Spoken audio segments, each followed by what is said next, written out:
Hey everyone, welcome to my channel. Bringing a new life into the world is an incredible experience, full of joy, excitement, and a whole lot of learning.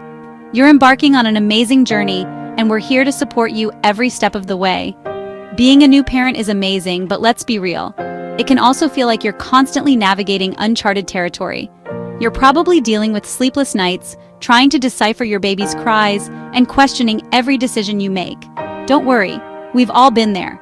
In this series, we're going to break down some common mistakes new parents often make and provide you with practical tips and advice to help you avoid them.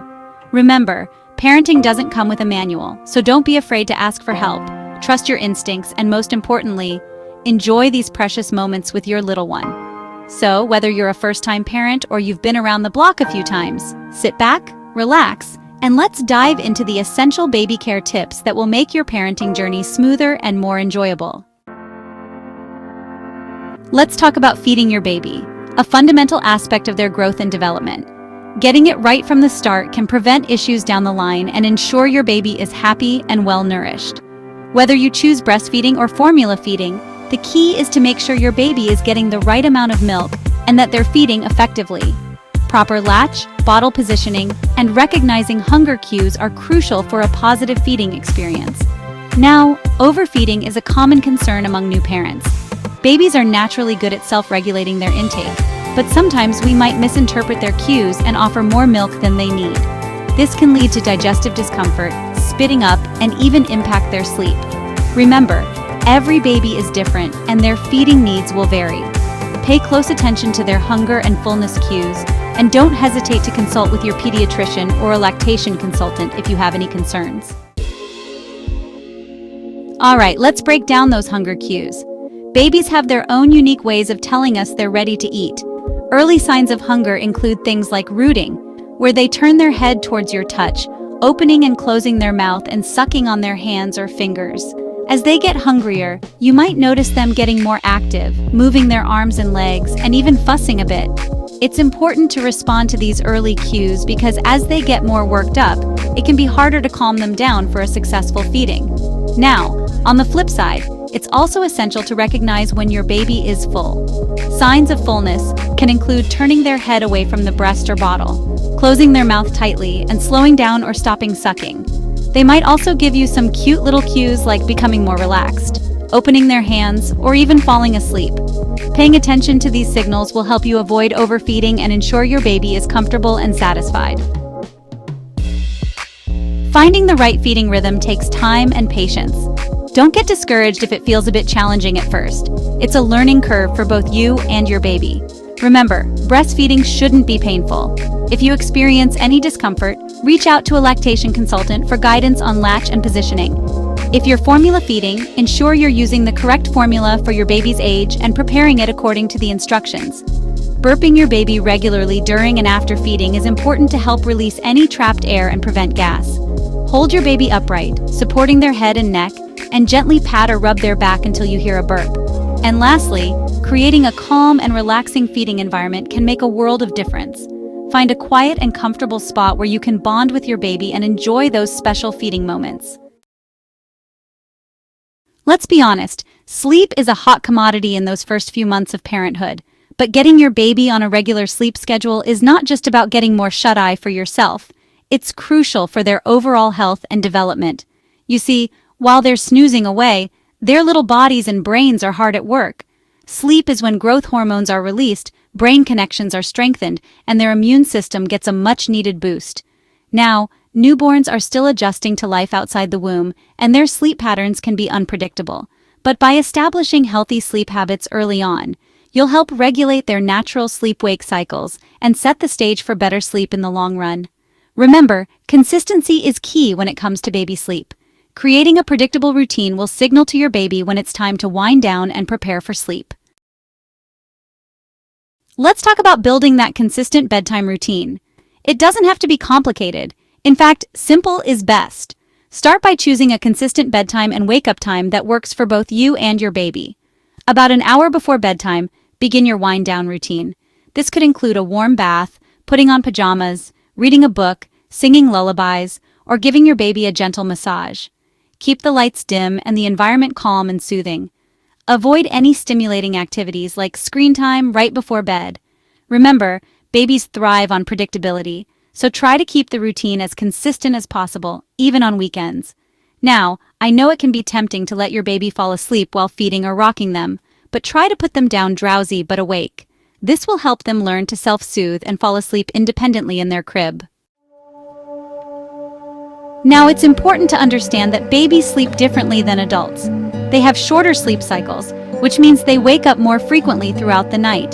Don't panic if your baby doesn't sleep through the night right away. That's completely normal. As they get older, their sleep cycles will lengthen, and they'll start to sleep for longer stretches. If your baby wakes up during the night, try to resist the urge to pick them up right away. Give them a chance to settle themselves back to sleep. If they continue to fuss, offer comfort and reassurance, but avoid overstimulating them. And lastly, be patient. Establishing healthy sleep habits takes time and consistency. It might take a few days or even weeks for your baby to adjust to the new routine. But with patience and persistence, you'll help your little one develop good sleep habits that will benefit them for years to come. Next, we're tackling a topic that's crucial for all new parents: baby-proofing your home. You know that feeling when you bring your newborn home from the hospital and everything feels so new and maybe a little scary? Creating a safe haven for your baby within those walls is one of the most important things you can do. We're talking about identifying potential dangers and taking proactive steps to prevent accidents. It's about giving your little explorer the freedom to crawl, climb, and discover their world without unnecessary risks. Remember, a baby's curiosity knows no bounds. They want to touch, taste, and grab everything. That's why baby-proofing isn't just about making your home safe. It's about giving yourself peace of mind. Let's break down baby-proofing room by room. In the kitchen, think about securing cabinets and drawers with latches. Those pots and pans might look tempting to tiny hands. Cover sharp corners on furniture, especially coffee tables and low shelves. Outlets? Those need to be covered too. Those little fingers are attracted to anything they can poke. Moving on to the bathroom, never leave medications or cleaning supplies within reach. And always remember to keep the toilet lid closed. It seems obvious, but you'd be surprised how quickly things can happen. Now, let's head to the living room. Secure any large furniture that could topple over to a curious climber. And don't forget about those dangling cords from blinds or curtains. Baby-proofing goes beyond just the obvious hazards. You have to start thinking like a toddler, which, let's face it, can be pretty unpredictable. For example, did you know that button batteries, those small shiny batteries found in remotes and toys, can be extremely dangerous if swallowed? Make sure those are kept well out of reach. Pay attention to small objects that could be choking hazards like coins, marbles, or even small parts from toys. Regularly scan your floors and low surfaces for these tiny but potentially dangerous items. And remember, baby-proofing is an ongoing process.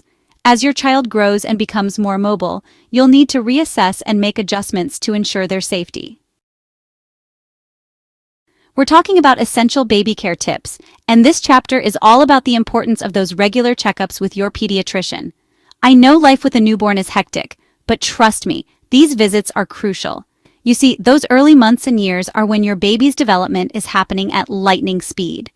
Regular checkups ensure that everything is on track, from their growth to their developmental milestones. It's like taking your little one in for a tune-up, making sure everything is running smoothly. And don't even get me started on vaccinations. These are the cornerstone of preventative care, protecting your little one from serious and sometimes even deadly diseases. Vaccines work by introducing a weakened or inactive form of a virus to the body, essentially teaching your baby's immune system how to fight off the real deal. It's like giving their immune system a crash course in fighting off infections. So remember, those baby visits aren't just about measuring heads and checking reflexes. They're about safeguarding your child's health, and that's priceless. Make sure you schedule those appointments and stay up to date on those vaccinations. Now, I know some of you might be wondering what actually goes on during these pediatric checkups. Well, first off, your doctor will track your baby's growth, measuring things like their weight, height, and head circumference. They're making sure your little one is growing at a healthy rate. They'll also do a physical exam, listening to their heart and lungs, checking their reflexes, and examining their overall development. This helps identify any potential issues early on, when treatment is often most effective. It's always better to catch things early, right? Your doctor will also want to know about your baby's feeding and sleeping habits, as well as their development. Don't be shy about asking questions. This is your chance to get expert advice on everything from breastfeeding challenges to sleep training techniques. Your pediatrician is your partner in this parenting journey, and of course, they'll administer any necessary vaccinations. I know needles can be a little scary, but remember, they're giving your baby the best protection possible against serious diseases. Now, I can't stress this enough. Use these checkups as an opportunity to address any concerns you might have. Whether it's something you've noticed about your baby's development or just a general question about their health, don't hesitate to speak up. No question is too small when it comes to your child's well-being. Remember, your pediatrician is there to support you. They've dedicated their lives to caring for children, and they've seen and heard it all. They're a wealth of knowledge and can offer invaluable guidance and reassurance. Building a strong relationship with your pediatrician is so important. It's all about trust and open communication. When you trust your doctor, you're more likely to follow their advice and feel confident in the care your baby is receiving. So, be proactive, ask questions, and don't be afraid to advocate for your child. You're their voice, and these checkups are your opportunity to ensure they're getting the best possible care. We're moving on to Chapter 6, and trust me, this one's just as important as all the others. We're talking about parental self-care. I know, you're probably thinking self-care, who has time for that? But hear me out, because taking care of yourself is just as crucial as taking care of your baby. Think of it this way, you can't pour from an empty cup. If you're running on fumes, feeling stressed and exhausted, it's going to be that much harder to be the best parent you can be. Taking care of yourself, both physically and mentally, allows you to be more present, patient, and engaged with your little one. Plus, modeling self-care teaches your child valuable life lessons. By prioritizing your own well-being, you're showing them that it's important to take care of themselves too. It's about setting a good example and breaking the cycle of parental burnout. Remember, you're not being selfish by taking time for yourself. You're actually being a better parent. It's about filling your own cup so you can be there for your child in all the ways they need you to be. Now, I know what you're thinking. Easier said than done, right? Finding time for self-care as a new parent can feel impossible. But trust me, it's not. It's about finding small, manageable ways to prioritize yourself, even amidst the chaos of parenthood. Start by carving out a few minutes each day for something you enjoy. Whether it's reading a book, taking a hot shower, or simply enjoying a cup of coffee in peace, those few minutes can make a world of difference. It's about recharging your batteries, even if it's just for a little bit. Don't be afraid to ask for help. Whether it's your partner, a family member, or a close friend, let them lend a hand so you can take some time for yourself. Remember, it takes a village to raise a child, and accepting help is a sign of strength, not weakness. And remember that self-care isn't always about indulging in luxurious spa days, although those are nice too. It can be as simple as taking a walk in nature, listening to your favorite music, or connecting with loved ones. Find what brings you joy and make time for it, even if it's just for a few minutes each day.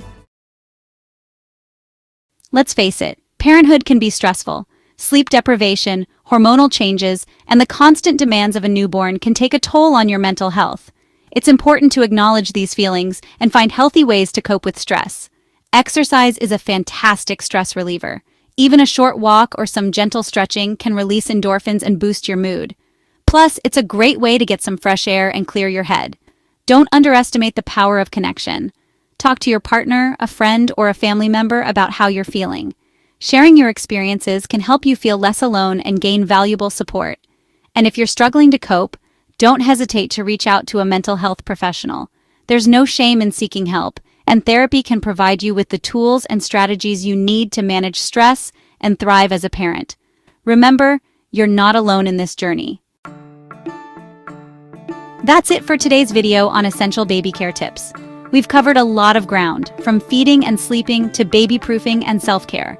Remember, every baby is different, and what works for one might not work for another. Trust your instincts, be patient with yourself, and enjoy this incredible journey of parenthood. Thanks for watching. If you found these tips helpful, don't forget to like, subscribe, and hit the notification bell for more parenting advice. See you next time.